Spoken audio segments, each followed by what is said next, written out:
নমস্কার, আশা করি আপনারা সবাই ভালো আছেন।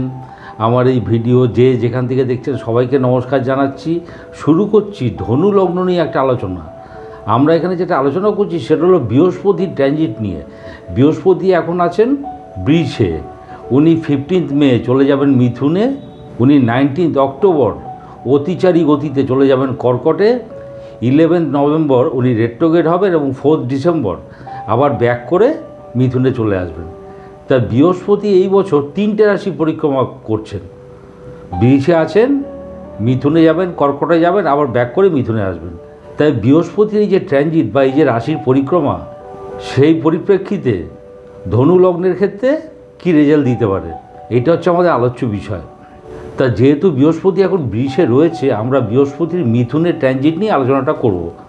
তো বৃহস্পতি 15 মে চলে যাচ্ছেন মিথুনে। বৃহস্পতি হলেন লগ্নপতি এবং চতুর্থপতি, চলে গেলেন সপ্তমে। লগ্নপতি সপ্তমে, কোনো বিজনেস সংক্রান্ত যদি টার্গেট থাকে সেটা অ্যাচিভ হবে, কারোর সঙ্গে সম্পর্ক গড়ে উঠতে পারে, কোথাও গমনাগমন বা কোথাও যাত্রা সেই সংক্রান্ত কোনো টার্গেট অ্যাচিভ হতে পারে। আর ফোর্থ লর্ড সপ্তমে, বিদ্যা চর্চার জন্য বা বিদ্যা লাভের জন্য কোথাও যাত্রা করতে পারেন, সপরিবারে ভ্রমণ করতে পারেন।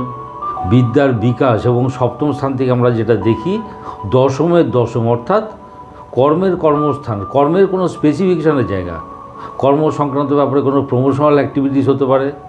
কনজুগাল লাইফে সম্পর্ক আরও দৃঢ় হবে। যারা বিয়ে করেননি তাদের বিবাহাদির যোগ রয়েছে, এবং যারা এই বছর সন্তানাদি চান তারা সেই জন্য চেষ্টা করতে পারেন। দেখুন, বৃহস্পতিটা মিথুনে ঢুকেই কিন্তু পঞ্চমপতি নক্ষত্র ধরে নিচ্ছে। পঞ্চম স্থান থেকে আমরা সন্তান দেখি, সুতরাং সন্তানাদির যোগ প্রবল। বৃহস্পতি ওখান থেকে কোন কোন ঘরে দৃষ্টি দিচ্ছে?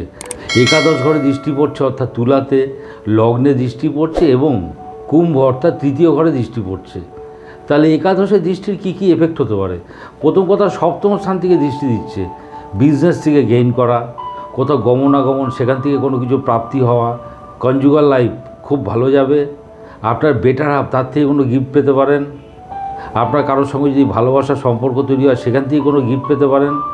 মানসিক প্রাপ্তি, মানসিক শান্তি বৃদ্ধি। এবারে লগ্নে দৃষ্টি, বিজনেসের অফার আপনার কাছে আসবে, বিজনেস সংক্রান্ত টার্গেট অ্যাচিভ করবেন। আর তৃতীয় দৃষ্টি, ছোট ভাই বোনের সঙ্গে কোথাও যাত্রা করতে পারেন, বিজনেসের জায়গায় নিজের উদ্যমের প্রকাশ এবং সেখান থেকে গেইন করা, অর্থাৎ কর্মস্থানের শ্রেষ্ঠত্ব লাভের একটা সুযোগ আছে। কর্মের কোনো স্পেসিফিকেশনের জায়গা, শ্বশুরবাড়ির সঙ্গে সম্পর্ক বা ইনলসদের সঙ্গে সম্পর্ক খুব ভালো হবে। তৃতীয় স্থান মানে হলো সপ্তমের নবম, অর্থাৎ বাণিজ্যের ভাগ্যস্থান যাকে বলে, বিজনেসের মধ্যে দিয়ে ভাগ্যোদয় যেটাকে বলে, বিজনেস এক্সপ্যান্ড করা, কোনো আধ্যাত্মিক স্থানে গমনাগমন, এই ব্যাপারটা হতে পারে। 19 অক্টোবর বৃহস্পতিটা চলে আসছে কর্কটে, অর্থাৎ অষ্টম ঘরে। অষ্টম ঘরটা হলো মনের বিকাশের জায়গা। আপনি 4th হাউসকে যদি মন ধরেন তাহলে 4th-এর 5th বিকাশ, আধ্যাত্ম চেতনা বৃদ্ধি পাবে, স্পিরিচুয়াল ফিলিংস বাড়বে, রিসার্চ ওরিয়েন্টেড পড়াশোনা, কেননা অষ্টমটা হলো হাউস অফ রিসার্চ, এতে গ্রোথ হবে। যে কোনো সাংকেতিক বিদ্যা তার চর্চা করতে পারেন। আপনার ইনলসদের সঙ্গে সম্পর্ক ভালো হবে, আগেই বলেছি। এবার ইনলসদের থেকে প্রাপ্তির যোগাযোগ আছে। কর্মস্থান থেকে গেইন করা, কর্মস্থান থেকে প্রাপ্তি হয়, এই ব্যাপারটা তো আসছেই, খুবই ভালো।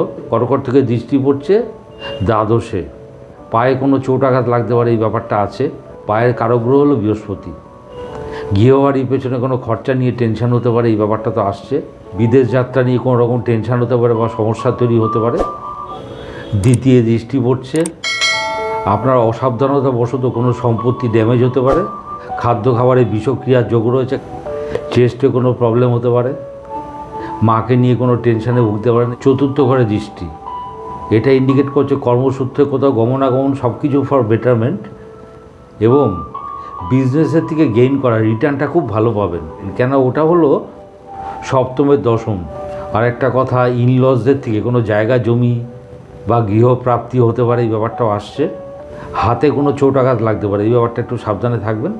সুতরাং বিজনেস এবং কাজের জায়গাটা খুব ভালো।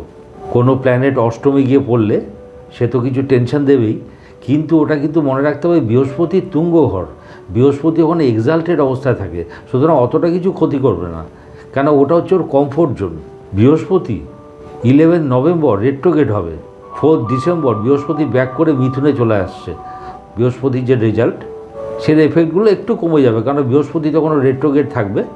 তারপরে আবার যখন বৃহস্পতি স্ট্রেট হবে, আবার পূর্বের মতো বৃহস্পতির গুড এফেক্টগুলো আপনি পেতে থাকবেন। সুতরাং ওভারঅল বৃহস্পতির ট্রানজিট মিথুনে এবং কর্কটে খারাপ নয়।